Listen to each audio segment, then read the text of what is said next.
Usted está a punto de sumergirse en los misterios de nuestros océanos y en el fascinante mundo de los acuarios marinos. Esto es Acuariofilia Marina, un mundo marino en la radio gracias a la Asociación Costarricense de Acuariofilia Marina, una organización sin fines de lucro comprometida con el acuarismo responsable y profesional. 90 años en el corazón de Costa Rica. Radio Monumental.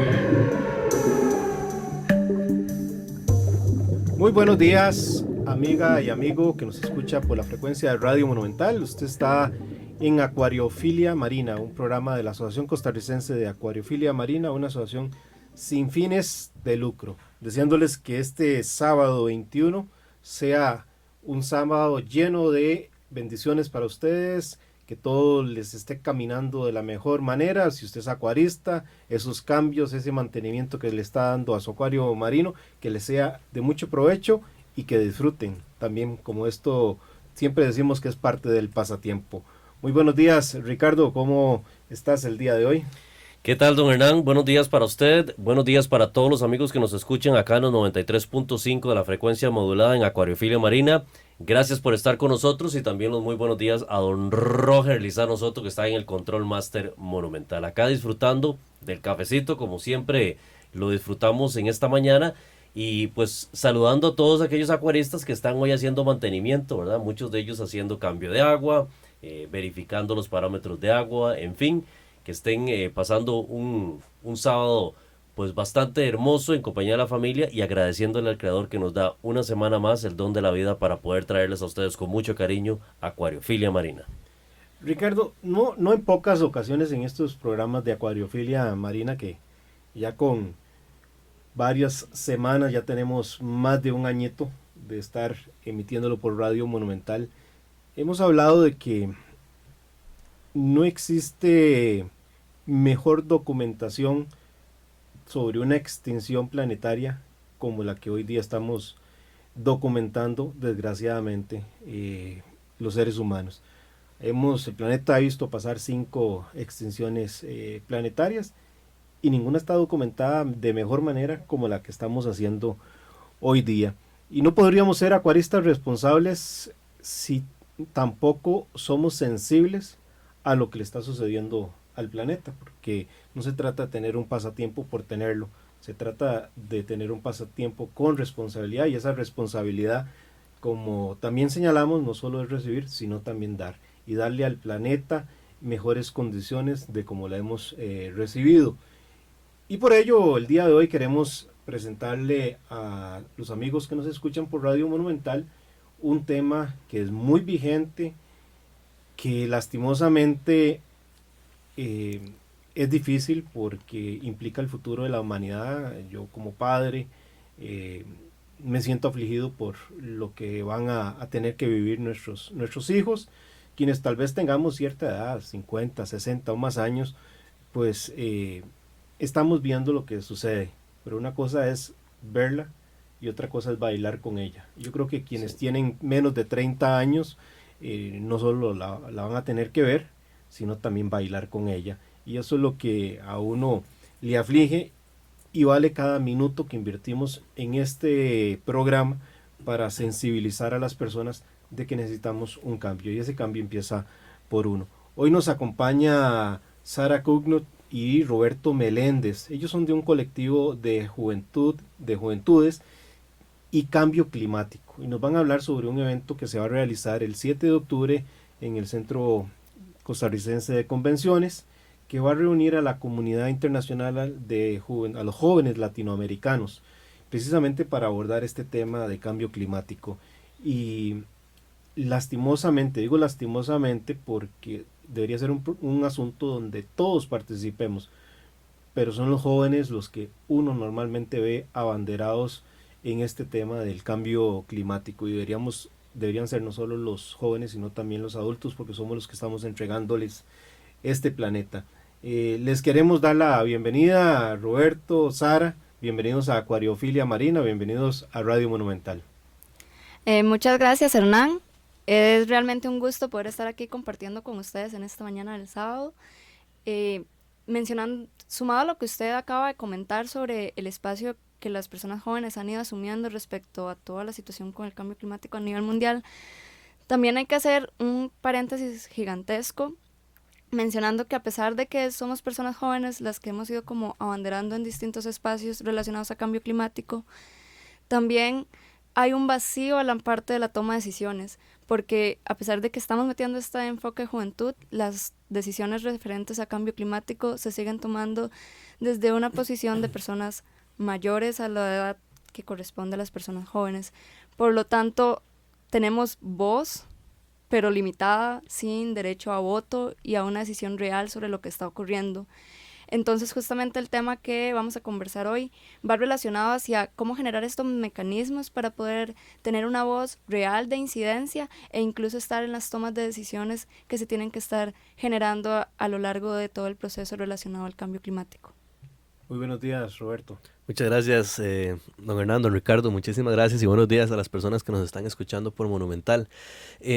Ahorita que usted daba esa introducción y mencionaba que son las juventudes las que probablemente van a sufrir los efectos adversos del cambio climático, yo quisiera que puntualizáramos en eso, porque más bien somos todos y todas los que en este momento ya lo estamos sufriendo, hasta usted, hasta personas muy jóvenes que están, niños que están recién nacidos o una persona adulta mayor de 80 años, 90 años, 100 años, que ya lo estamos viviendo y vemos alteraciones en el clima que antes no veíamos, como que ahora no sabemos cuándo es invierno y cuándo es verano, por ejemplo. Antes se decía, diciembre es el mes del frío, ¿verdad? Claro. Que hace mucho viento y ahora ha cambiado. Antes decíamos, en Cartago hace mucho frío y claro, no es la misma temperatura, pero cambia, lo notamos en el día a día. En efecto, era la ciudad de las brumas, le decíamos, y ahora cuando uno llega, rara vez ve una bruma.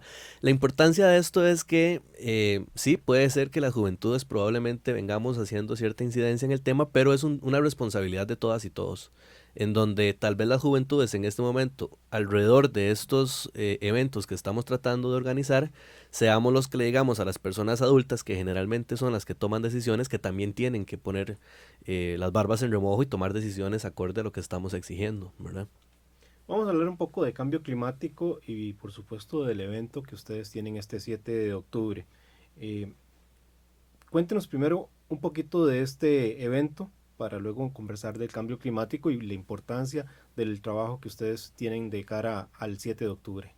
Sí, el evento surge a partir de que varias personas que están trabajando en temas relacionados a la acción climática en el país, en distintas áreas, ya sea en el tema de ciudades sostenibles, en el tema marino, en el tema de ecosistemas terrestres, comenzamos como a pilotear la idea, comenzamos a decir como, bueno, hay demasiadas iniciativas en el país que están teniendo impacto súper fuerte, pero realmente si nos lográramos unir, sería un impacto todavía el triple más fuerte de lo que ya se está haciendo. Entonces, a partir de eso comenzamos a idear espacios en los cuales se pudiera realizar esta alianza y pues nos coincidió la idea justo con el momento clave que el país está atravesando con respecto a la PRECOP, la reunión preparatoria de la Convención Marco de las Naciones Unidas para el Cambio Climático. Entonces, en este espacio se van a llevar las negociaciones previas para la COP, que ya se toman las acciones para los próximos 5 años, ¿verdad? Entonces estamos hablando de un momento trascendental para toda la región y para el planeta entero. Entonces nosotros dijimos, bueno, no nos podemos quedar atrás y tenemos este espacio, es decir, hay una coyuntura que nos está propiciando para darle rienda con todo para poder idear esta alianza como tal. Entonces, a partir de eso fue que comenzamos ya a montar la base sobre qué queríamos trabajar y pues nuestra base y foco en común entre todas las partes era la acción climática. Entonces, primero lo visualizamos a nivel nacional, pero de repente pues las redes sociales son un aliado estratégico en todos estos temas y teníamos a gente de distintas partes de América Latina diciendo que se querían sumar y contactamos con varias plataformas regionales y a partir de ahí es que comienza a darse la idea de que entonces lo que vamos a tener acá va a ser un evento propiamente de América Latina. Y esto lo hemos ido también sumando a la conferencia de las partes de personas jóvenes, que es el espacio propio de personas jóvenes dentro de la COP. Hoy nos dieron la agradable noticia de que vamos a hacer una local COI, ¿verdad? Una conferencia de las partes jóvenes local, y esto es todo un hecho para Costa Rica, es un hecho importante para levantar las voces y para poder abrirnos estos espacios dentro de las tomas de decisiones propiamente. Entonces, más o menos como por ahí va la idea de lo que sería el Foro del 7. Y sumado a eso tenemos la consulta virtual que nos permite generar insumos e ir creando alianzas con distintas personas de la región. Tal vez para ordenarnos un poco, ¿ustedes representan una organización específicamente o es un conglomerado de organizaciones que se ponen de acuerdo para organizar, valga la redundancia, un evento tan grande que tenga que albergarse en el centro de convenciones? Sí, es un conglomerado. No representamos a una organización en específico y tenemos a distintas personas que participan en distintas ONGs y incluso participan en la función pública, pero decidimos articularlo sin necesidad de decir somos de X organización, sino decir somos un colectivo que tenemos puntos en común y hemos decidido trabajar sobre ellos. Inclusive, perdón, de personas que no pertenecemos a una organización, pero que tal vez estamos en el tema de acción climática de forma independiente. ¿Quiénes vienen este 7 de octubre a nivel regional al evento, Roberto? Bueno, vienen juventudes prácticamente de todos los países de América Latina y esa es la importancia del evento, que va a ser una reunión en donde paralelo, es más, en el marco de la misma PRECOP, porque estamos ligados y nos están dando un apoyo y una participación importante, inclusive en la logística y en la edificación, donde se va a realizar la PRECOP, ahí también va a estar este evento que estamos organizando de jóvenes, personas jóvenes de toda América Latina hablando de cambio climático. Entonces esperaremos que puedan venir muchas personas de todos los países en realidad. Y adicional a lo que le mencioné ahorita, Sara ahorita mencionaba, de esta consulta electrónica que estamos realizando, que ¿en qué consiste? Es que le estamos preguntando a las juventudes de toda América Latina qué es lo que sabe de cambio climático y qué es lo que espera de cambio climático, particularmente en las acciones que espera recibir en la conferencia de las partes, de toda América Latina, es decir, es una visión regional. ¿Cuántas personas estiman que lleguen a este evento? Y para ponerlo en términos de resultados medibles, ¿con qué se sentirían satisfechos ustedes cuando se cierre la actividad del 7 de octubre? De hecho, es un poco lamentable el decir que nosotros quisiéramos albergar a más personas, pero por un tema de capacidad estamos esperando unas 100 personas. Entonces, por nosotros sería genial que cada una de las personas que se ha inscrito en el proceso propiamente de la plataforma pudieran participar. Pero como somos conscientes del tema de las limitantes a nivel de espacio, por eso fue que creamos la consulta virtual para también generarles incorporar este a espacio. otras personas, claro. De hecho, esa consulta a los 3 días más o menos de haberse habilitado ya llevaba casi 200 consultas, o sea, casi 200 respuestas, equivalentes a 200 personas de todos los países de Latinoamérica. ¿Con qué se sentirían ustedes satisfechos al cierre del evento? Con la consulta propiamente, yo esperaría, bueno, lo que hemos hablado en el grupo, son unas 500 personas, ya vamos como por la mitad, y a nivel del evento, unas 90 personas. Ok, pero que documenten alguna política que pueda tener quizás efectos no solo aquí en Costa Rica, sino en los países donde vienen las representaciones. ¿Qué esperan firmar ustedes? Hacia eso precisamente va la consulta. La finalidad no es solo preguntarle al joven, a la joven qué sabe de cambio climático y qué espera. Es que ese va a ser el principal o uno de los 2 principales insumos que van a generar o que van a servir para generar una declaratoria de juventudes latinoamericanas sobre cambio climático que esperamos exponer en la PRECOP, propiamente el evento formal donde estarán todos los negociadores y todas las representaciones de los países que vengan a ese evento, con la finalidad a su vez de que también se logre llegar a la COP, que se realizará en noviembre, si no recuerdo mal, en diciembre, perdón, en Chile. La conferencia de las partes número 25 de la Convención Marco de Naciones Unidas sobre Cambio Climático. Ahí donde se gestionó, por ejemplo, el Acuerdo de París, liderado por una costarricense, de hecho, por Cristiana Figueres. Ahí mismo que esa declaración sea escuchada como una voz de las juventudes latinoamericanas que están pidiendo decisiones claras y realmente incidentes en la lucha contra el cambio climático. El requerimiento para ser parte de esta consulta y del foro es tener entre 12 y 35 años. O sea, don Hernán y yo nos quedamos afuera con un par de añitos. El asunto es que para efectos costarricenses, la Ley General de la Persona Joven establece que una persona joven es la que está entre 12 y 35 años, pero no por eso no se puede incidir, ¿verdad? Pero sí, ese es el requisito básico y que sea latinoamericano o latinoamericana. Sí, digamos, la ONU maneja una edad diferente. Para persona joven era todavía un poquito más limitante. O sea, todavía hasta Roberto creo que podía quedar por fuera ya de esa. Entonces, no, conversando con estas mismas organizaciones que nos están dando el respaldo, nos dijeron que podíamos usar la edad base de Costa Rica al ser el país sede de la consulta, entonces decidimos usar el marco legal propio de nosotros. Ustedes como jóvenes, ¿qué señalamiento le pueden hacer a la sociedad? Obviamente dentro de este entorno de cambio climático, estoy seguro a la sociedad. Que sí, a la sociedad, a los gobiernos, porque les estamos heredando un planeta que ya ni siquiera es autosostenible. Ya nos consumimos, creo que fue en julio pasado, los recursos de todo el año, y si nos vamos para atrás, esos recursos se alcanzaban a agosto y luego fueron a octubre, y cada año venimos en retroceso, ¿verdad? Entonces, ¿qué le piden ustedes? Porque aquí no es un tema exclusivo de gobierno, mucho del cambio climático, aunque Costa Rica es un país pequeño y tal vez no tenga la incidencia en la generación de efecto de gases de efecto invernadero y otros elementos que están afectando el cambio climático, pero bueno, tenemos nuestra cuota de responsabilidad como país. Sí, es una responsabilidad compartida, ¿verdad? Personas ciudadanas y gobiernos.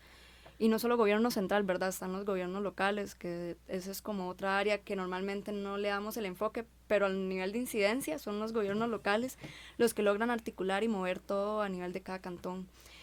Bueno, como colectivo, creo que el enfoque que estamos dando hacia personas jóvenes, porque bueno, los insumos para la declaratoria no van a ir solo en función de qué le pedimos a los gobiernos locales y al gobierno central, sino también cómo nosotras como personas jóvenes logramos comprometernos propiamente con la parte de acción climática.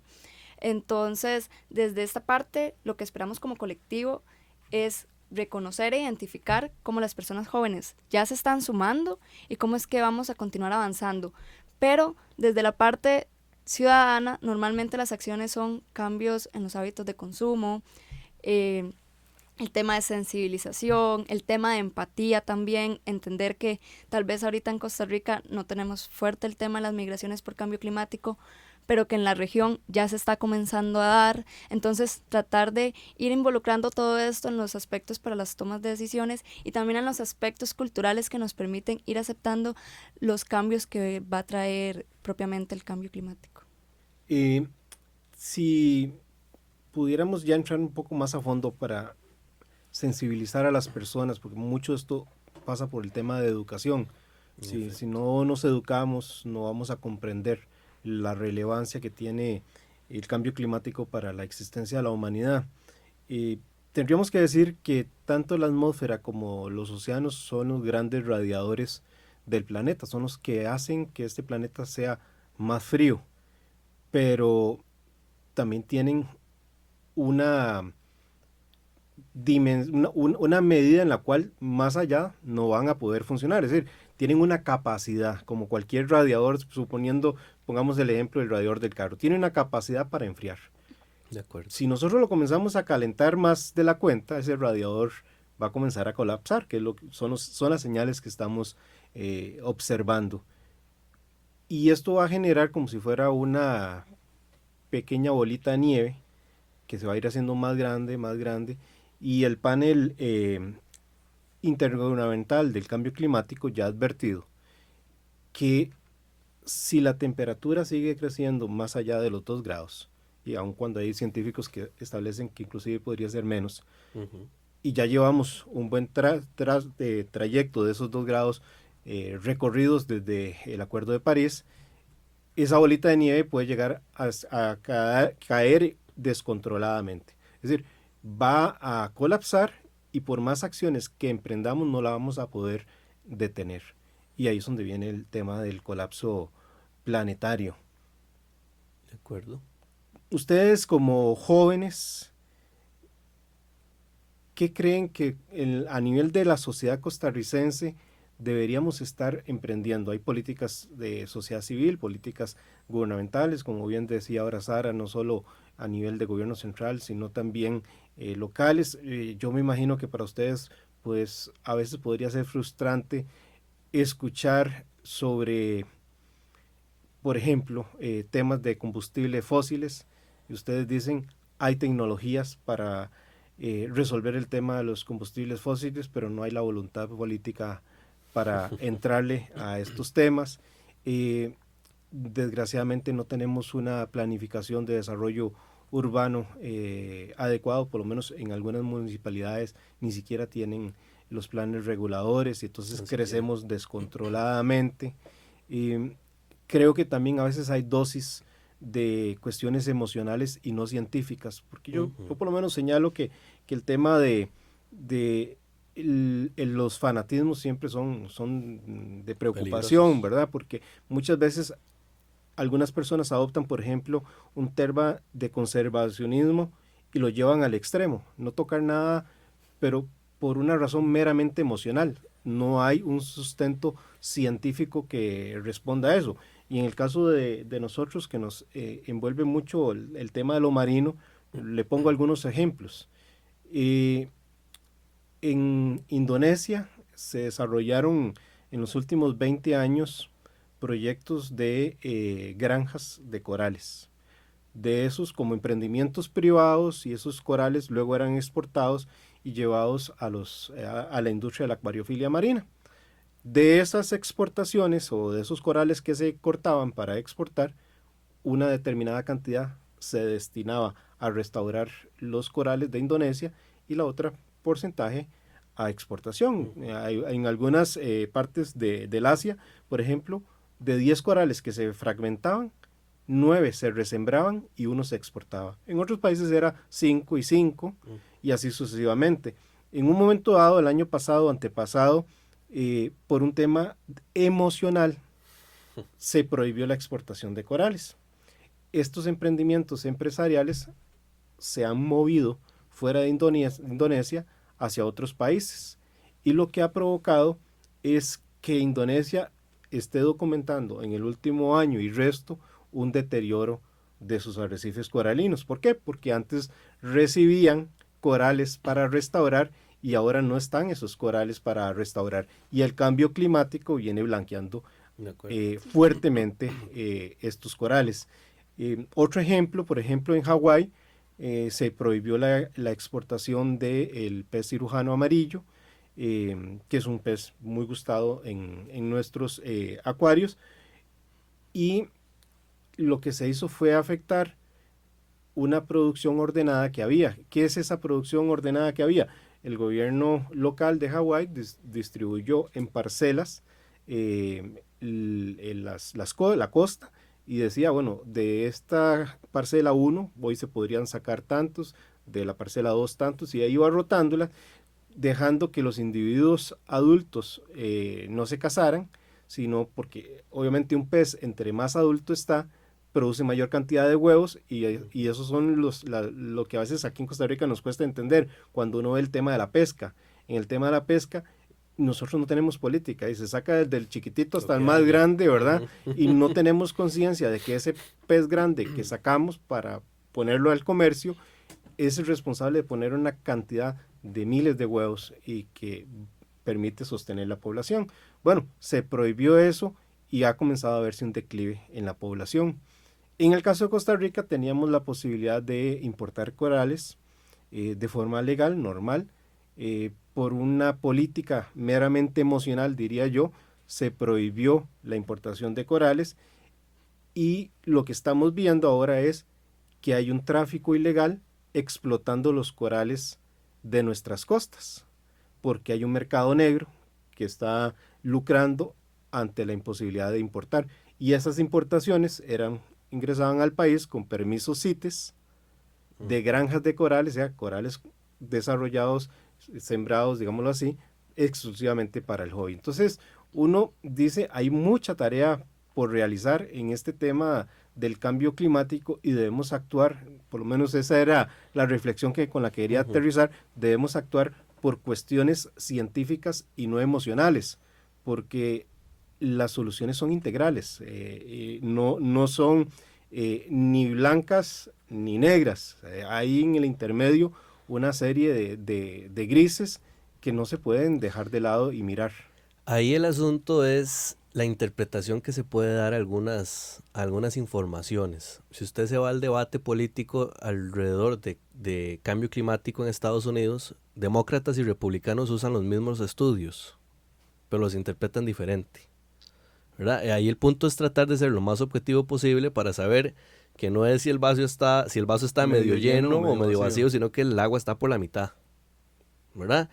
Y con base a esa objetividad, empezar a tomar políticas públicas o a dictar políticas públicas al respecto, pero particularmente atribuyéndole la responsabilidad a cada uno y a cada una de las personas que habitan en el planeta. Acá podríamos hablarlo a nivel país. Cuando ahora usted hablaba de qué esperamos de la sociedad, y yo le preguntaba de la sociedad o de otros, es que somos un gran ecosistema que gira alrededor o sobre el cual más bien se trata el tema del cambio climático. ¿Por qué? La sociedad civil tiene una gran responsabilidad. Nosotros, desde lo que hacemos desde el primer minuto, tenemos una gran responsabilidad con los patrones de consumo, como lo mencionaba Sara ahorita, con si somos tan conscientes en si consumimos vegetales que son orgánicos o no, cuál es la huella de carbono que genera cada uno de esos alimentos que consumimos, que por ejemplo se habla de que a veces el consumo de carne en exceso no solo es malo para la salud, sino que también genera una gran cantidad de emisiones de gases de efecto invernadero. Eso solo en sociedad civil, entre otras cosas, pero si vamos al tema de los gobiernos nacionales o locales, es que hay mucha falta de acción de tomar decisiones. No, y hipocresía, no solo, no solo de acción.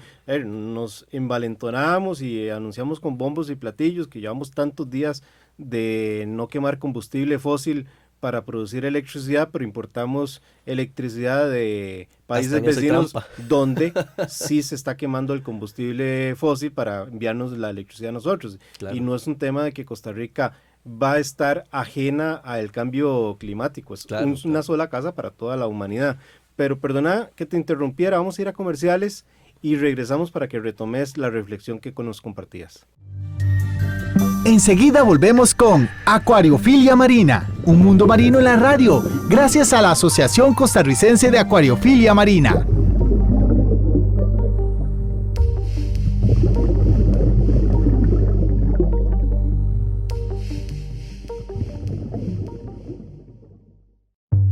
Exploremos juntos las fascinantes formas de vida que habitan nuestros mares y acuarios marinos. Acuariofilia Marina está de vuelta. Muchísimas gracias por estar en compañía de Acuariofilia Marina, acá en Radio Monumental, la radio de Costa Rica. Hoy estamos conversando con Sara Gognuk, ¿verdad? Gognuk. Exacto. Estoy llegándole ya casi, ¿verdad? Y con don Roberto Meléndez, que son representantes del colectivo de Juventudes y Cambio Climático, y estamos hablando de la problemática, y Roberto nos hacías una reflexión. ¿Qué tal si la retomamos? Gracias, Ricardo. Sí, en efecto, no solo la responsabilidad que tiene la sociedad civil y la del gobierno a nivel local o regional, sino también, por ejemplo, la que tiene el sector privado, el empresariado, el que puede decir, bueno, yo puedo generar cierta riqueza con cierta conciencia ecológica, amigabilidad ambiental, o por lo menos.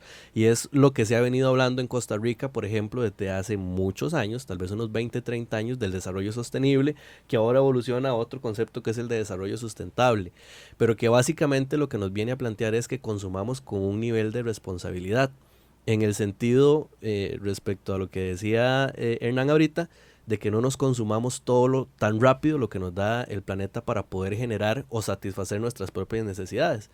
Por eso es que también, y vean que es un círculo, retorna a la sociedad civil, que es la que demanda qué es lo que consumimos y cuánto.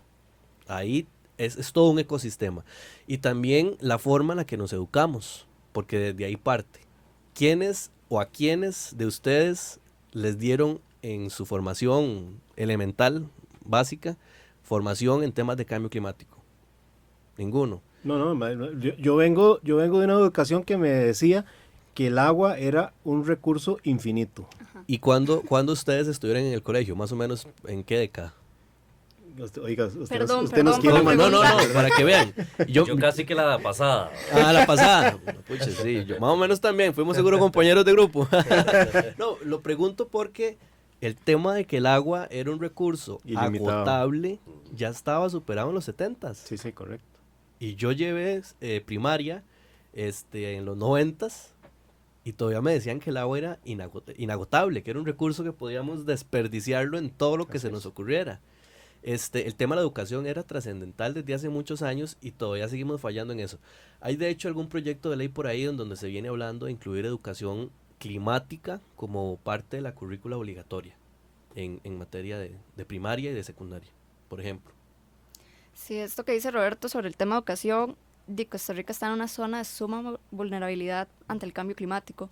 Entonces es hasta incomprensible el hecho de que no sea algo prioritario a nivel educativo, de que no nos estemos preparando, de que no tengamos medidas de adaptación, mitigación, que no estemos viendo el tema, por ejemplo, de métrica, ¿verdad? Hablar lo que usted mencionaba, don Hernán, sobre tener una base científica, empezar a ver todos estos datos a nivel educativo. Hay centros educativos privados que están desarrollando súper bien esta parte, han empezado como a enseñar desde el preescolar cómo es que tienen que ir cambiando sus hábitos de consumo. Y yo creo que sobre esa línea es que tienen que seguirse moviendo todo lo que es nuestro sistema educativo, sobre todo ahora que están como todos estos planteamientos de si nuestro sistema está obsoleto y todo. En la parte de desarrollo sostenible, en la parte de cambio climático, está totalmente obsoleto y yo creo que eso no hay ninguna duda.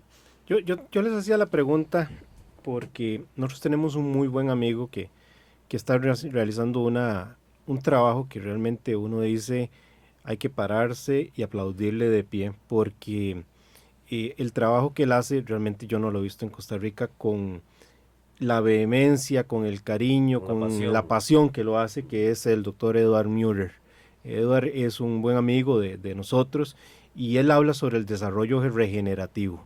Y entonces, a ver, ya estamos con un problema serio del planeta y la solución, y por eso les hablaba de qué podíamos hacer como sociedad, como gobierno, y yo creo que acá la línea va apuntando a que tenemos que regenerar el planeta, ya no se trata acá de ser responsables con los que consumimos, porque ya nos pasamos de esa raya. Sí, hace mucho.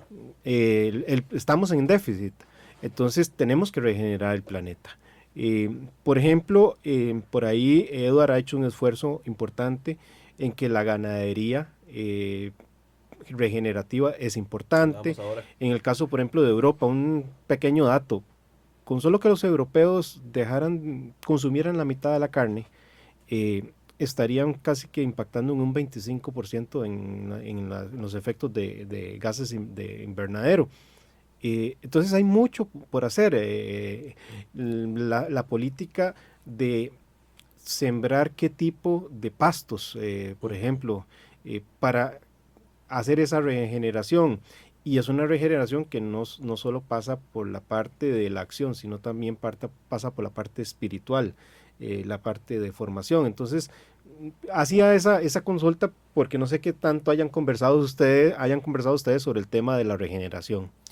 Es parte es que cuando hablamos de cambio climático son muchos frentes de batalla, pero también entendiendo que habrán algunos patrones que cuesta más destruir que otros, ¿verdad? Por eso es que se inició pensando en un consumo más responsable y ahora sí, obviamente hablamos de regeneración. Ahí el tema radica en que tenemos que ver cómo logramos empatar intereses económicos y que generalmente están ligados a temas políticos y que ambos son súper fuertes, con temas que realmente son sin duda importantes. Alguna, el hecho de los subsidios, por ejemplo, que da el gobierno norteamericano a los productores de maíz en los Estados Unidos para la producción de etanol, es todo un tema gigante, ¿verdad? Porque claro. Significa dejar de dar ciertos subsidios que podrían ayudar a que el planeta esté mejor, pero no solo Estados Unidos, aquí también lo tenemos en Rusia y en China. Eso no es un tema de si estás a la izquierda o estás a la derecha, es un tema de cómo nosotros hemos dañado el planeta y que se requiere una solución que no es de carácter ni ideológico, ni político, Pero ni económico. ahí en ese punto es donde da en lo que yo le digo de empatar lo económico, político con lo social y lo ambiental, en donde podríamos hablar, como lo han dicho otras personas, que el cambio climático es una oportunidad de negocio. ¿Cuánto valía un panel solar hace 20 años y cuánto vale ahora? ¿Cuántas empresas de paneles de paneles solares habían hace 20 años y cuántas hay ahora? ¿Qué tan factible, cuánto conocemos las personas sobre paneles ahora y hace 20 años? Es que si esos subsidios fueran precisamente para incentivar actividades que realmente fueran acorde con la política ambiental que deberíamos tener, sería un gran cambio de inicio, ¿verdad? Un gran cambio de inicio. Y nuestra Costa Rica, que todos la queremos, yo creo que no he visto un costarricense que no sienta una pasión por este país, porque realmente es un país muy bendecido. Sí. Todavía mayores problemas de agua no vemos, pero cuando uno piensa en ciudades como la del Cabo, piensa en ciudades como la cuarta ciudad de India, que ahorita se me escapa el nombre, que tienen meses de tener que vivir con 1 litro de agua las personas racionados al mes, cosas por el estilo, donde desgraciadamente ya hay países que tienen refugiados por cambio climático, porque el planeta se nos está calentando de tal forma que vamos a encontrar cada vez más zonas que no son inhabitables por el calentamiento, además porque no se va a poder sembrar nada, porque además son calientes y no tienen agua, no van a poder sembrar, y vamos a comenzar a ver más refugiados de cambio climático, y Costa Rica no tiene la capacidad para poder hacer las barreras que tal vez otros gobiernos europeos y más al norte están implantando para que esas migraciones de cambio climático no lleguen a sus países, y eso obliga al gobierno de Costa Rica a ser un actor, o debería ser un actor muy importante en el escenario internacional, porque nosotros no tenemos los recursos y además tampoco ha sido la vocación de los costarricenses negar el refugio a personas, el asilo a estas personas. De hecho, lo dice la pero los huracanes los vamos a ver con mayor frecuencia. La situación de el uso de agroquímicos o los fertilizantes, que son también uno de los responsables del cambio climático, para poder atender las plagas que se presenten en cultivos o poder hacer cultivos más robustos a las inclemencias del clima, también van a jugar en contra del mismo planeta.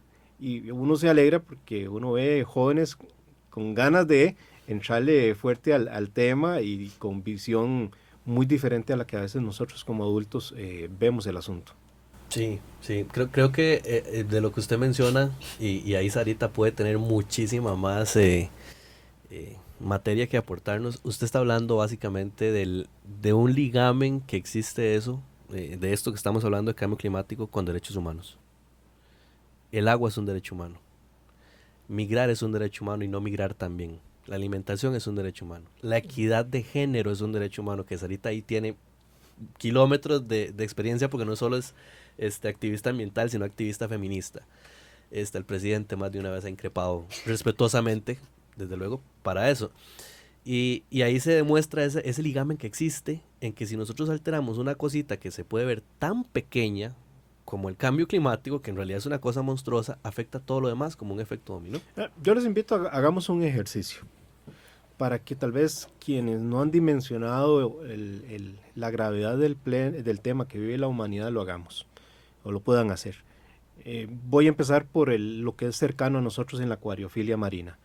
Los corales son menos del 1% del territorio marino. Sostienen la vida del 25% de los organismos marinos.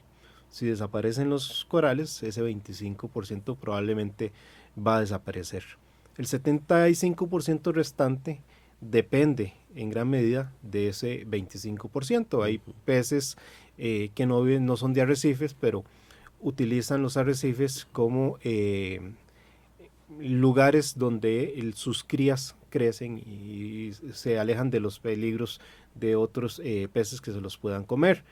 el océano produce más del 50% del oxígeno por medio del fitoplancton. El hecho de que hoy día comencemos a ver publicaciones de que algunos mares, algunas partes del océano se ven más azules, menos turquesa, tiene que ver con la existencia mayor o menor del fitoplancton que hay ahí. El fitoplancton es el responsable de la producción del oxígeno. Cuando vemos el planeta en mapa satelital con puntos de calor, vemos que todo el planeta se está incendiando.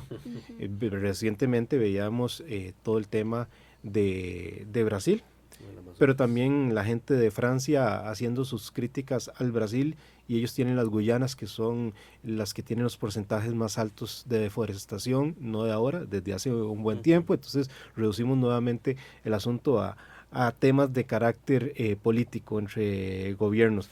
Vemos mayores sequías, migraciones de población por las sequías, falta de agua, en fin. ¿Qué más me ponen ustedes en esa lista para que las personas tengan una dimensión de lo que está implicando esta documentación de la extinción humana? Bueno, de hecho, dentro de la consulta también nosotros hemos decidido consultarle propiamente esto a las personas de América Latina, porque uno de los ejes de la PRECOP aquí en Costa Rica... Perdón, en esa lista me faltó la pérdida de biodiversidad, que en el último informe de Naciones Unidas nos habla de más de 1 millón de flora y fauna en peligro de extinción. Ahora sí, perdóname, que Sara. Tranquilo. Sí, nosotros decidimos cómo hacer esta consulta porque uno de los ejes de la PRECOP transversales es justamente derechos humanos y el otro es la equidad de género, como mencionaba el compañero Roberto. Y bueno, hemos obtenido algunas respuestas interesantes. Por ejemplo, la parte de seguridad alimentaria es otra variable, otro derecho también que se nos está descontrolando.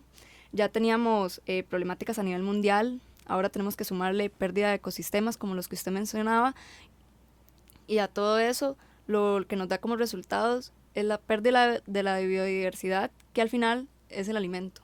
Entonces, cuando empezamos a ver la cadena alimenticia, tenemos el fitoplancton.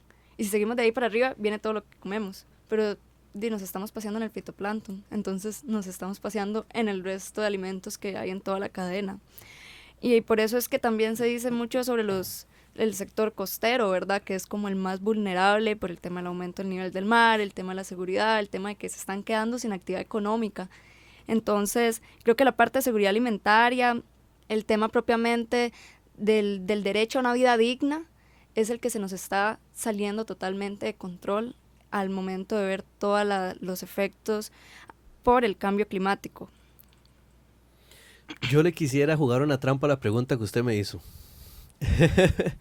Y le digo, ¿cuáles serían los efectos que viviríamos en Costa Rica? Un chico, una chica, una persona adulta mayor, un bebé, quien sea, que vive en Nicoya, que va a vivir en Nicoya en el 2100. La Estrategia Nacional de Cambio Climático dice que la precipitación va a disminuir, la temperatura va a aumentar en Nicoya en un 48%.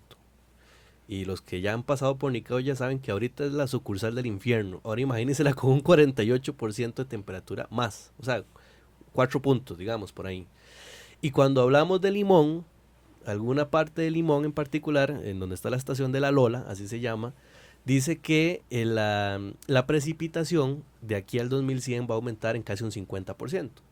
Y si Limón ya se nos inunda con el inicio del invierno, ahora imaginémonos un Limón con un 50% más de lluvia. ¿Cómo vamos a hacer nosotros como personas para poder subsistir en un ambiente tan álgido, tan complejo?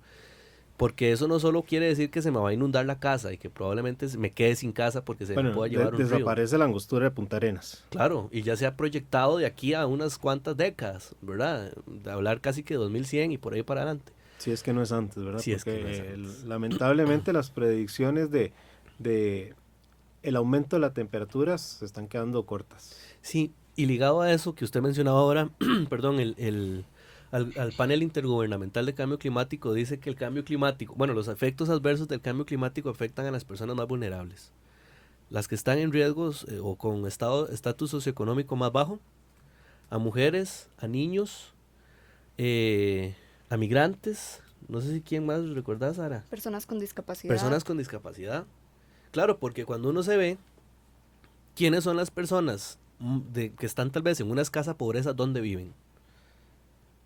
Puede que haya una alta probabilidad de que vivan cerca de un río, por ejemplo. Sí, también está el caso de las personas indígenas. Entonces, También.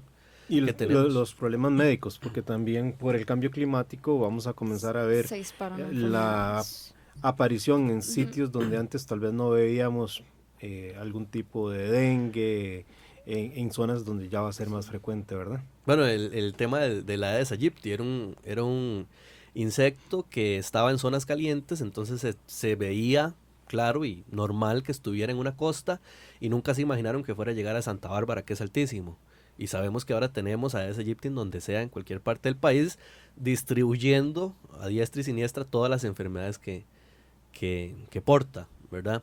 Otro derecho humano más, atención médica, salud, un tema de salud pública, que también se ve afectado. O sea, son cosas tangibles que vemos todos los días, que las sufrimos, que las vemos en noticias, de las cuales no solo deberíamos preocuparnos y entrar en vano, con miedo, en un ataque de pánico, ¿verdad?